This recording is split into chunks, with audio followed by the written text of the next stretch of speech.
வாழைத்தண்டு பொரியல் இது ரொம்பவே சிம்பிளான டிஷ்ஷுங்க. ஆனா, அதுக்கு பின்னாடி இருக்கிற வாழைத்தண்டோட பெனிஃபிட் யாருக்குமே தெரியாது. அத பத்தி தெரிஞ்சுக்கலாம் இந்த வீடியோல. விட்டமின் B6, பொட்டாசியம், அப்புறம் அயர்ன் இதில அதிகமா இருக்கிறதுனால ஹீமோகுளோபின் ப்ராப்ளம்னால அவதிப்படுறவங்களுக்கு இது ரொம்பவே பெனிஃபிட்டா இருக்கும்.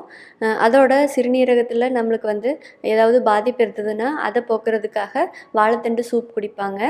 உண்மை சொல்லப்போனா அசிடிட்டி, கேஸு இந்த மாதிரி ப்ராப்ளம்லாம் நான் நெறைய கேள்விப்பட்டதே இல்ல. எல்லாத்துக்குமே ஏஜ் ஆக ஆக ஃபேமிலியில இது அதிகமா நான் கேள்விப்படுற மாதிரி இருக்கு. இந்த மாதிரி ப்ராப்ளம் இருக்கிறவங்க வாரத்துல 2 வாட்டி இந்த வாழைத்தண்டு பொரியல சமைச்சு சாப்பிட்டா, பாடியில இருக்கிற அந்த ஆசிடோட அளவு குறைஞ்சு, பாடியில எல்லாமே சமநிலையா இருக்கிற மாதிரி இருக்கும். வெயிட் லாஸ் பண்ணணும்னு நினைக்கிறவங்க, அப்புறம் கொலஸ்ட்ரால் அதிகமா இருக்கிறவங்க எல்லாருமே வாழைத்தண்டு பொரியல காலையில பிரேக்ஃபாஸ்ட்டுக்கு எடுத்துட்டிங்கன்னா, வயிறு ஃபில்லா இருக்கிற மாதிரி இருக்கும். அதுக்கு மேல எதுவுமே சாப்பிட்ற மாரி நம்மளுக்கு தோணாது. ஸோ இது கொலஸ்ட்ரால குறைக்கிறதுக்கு ரொம்பவே பெட்டரான ஆப்ஷனா இருக்கும். வாழைத்தண்டை கட் பண்ணி இந்த மாதிரி க்யூபாக கட் பண்ணி தண்ணியில் போட்டு வச்சுருக்கேன். நார் எல்லாமே ரிமூவ் பண்ணியாச்சு. நேந்திரன் வாழையில கொஞ்சம் நார் அளவாக தான் இருக்கும்.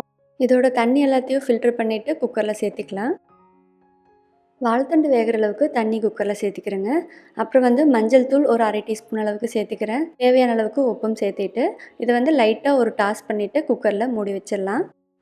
ஒரு 1லேருந்து 2 விசில் வந்ததும் குக்கர் ஆஃப் பண்ணிவிட்டு நம்ம தாளிச்சிடலாம். தாளிக்கிறதுக்கு ஒரு கடாயை ஹீட் பண்ணிவிட்டு அதில் தேவையான அளவுக்கு எண்ணெய் சேர்த்திக்கிறேன். எண்ணெய் காஞ்சதும் அதில் 1/4 டீஸ்பூன் அளவுக்கு கடுகு, 1 டீஸ்பூன் அளவுக்கு கடலைப்பருப்பு சேர்த்திக்கலாம். பச்சை மிளகாயும் வரமிளகாயும் உங்கள் காரத்துக்கு தகுந்த மாதிரி நீங்கள் சேர்த்திக்கோங்க. பச்சை மிளகாய் சேர்த்துறபோது கொஞ்சம் டேஸ்ட் இன்னும் நல்லா இருக்கிற மாதிரி இருக்கும். இது கூட கருவேப்பிலை, அப்புறம் ஒரு பெரிய வெங்காயத்தை பொடியாக கட் பண்ணி சேர்த்திக்கிறேன். குக்கரில் இப்போ ப்ரெஷர் ரிலீஸ் ஆயிடுச்சு. நம்ம இப்போ வேக வச்சு எடுத்த வாழைத்தண்டை இதில் நம்ம சேர்த்திக்கலாம். குக்கரில் வேக வைக்க பிடிக்கலினாலும் நார்மலாக தாளித்து விட்டுட்டு வாழைத்தண்டை போட்டுட்டு தண்ணி ஊற்றி மூடி வச்சுருக்கலாம். வேகிறதுக்கு ஒரு 10 நிமிஷம் போல் டைம் எடுத்திருக்கோம். இப்போ இந்த வாழைத்தண்டில் இருக்கிற தண்ணி லைட்டாக சுண்ணதுக்கப்புறமா நம்ம தேங்காய் போட்டு இறக்கிடலாம். தண்ணி சுத்தமாக இப்போ ட்ரை ஆகிடுச்சு. இப்போ இதில் நம்ம துருவி வச்ச தேங்காயை சேர்த்திக்கலாம். தேங்காய் உங்கள் விருப்பத்துக்கு தகுந்த மாதிரி நீங்கள் ஆட் பண்ணிக்கோங்க. அவ்வளோதாங்க, வாழைத்தண்டு பொரியல் சூப்பராக ரெடி ஆயிடுச்சு. வீட்டில் இந்த வாழைத்தண்டு அதிகமாக சேர்த்திக்க ட்ரை பண்ணி பாருங்கள். அட்லீஸ்ட் மந்த்லி ஒன்ஸாவது இந்த வாழைத்தண்டு இருக்குதுங்கிறத உங்களுக்கு தெரிகிற மாதிரி பார்த்துக்கோங்க. உங்களுக்கு இந்த ரெசிபி வீடியோ யூஸ்ஃபுல்லாக இருந்திருக்கும்னு நினைக்கிறேன். பிடிச்சிருந்தா வீடியோக்கு ஒரு லைக் போடுங்க. இதே மாதிரி தொடர்ந்து வீடியோஸை பார்க்க யுவாஸ் கிச்சன் சேனலை மறக்காமல் சப்ஸ்கிரைப் பண்ணி வச்சுக்கோங்க.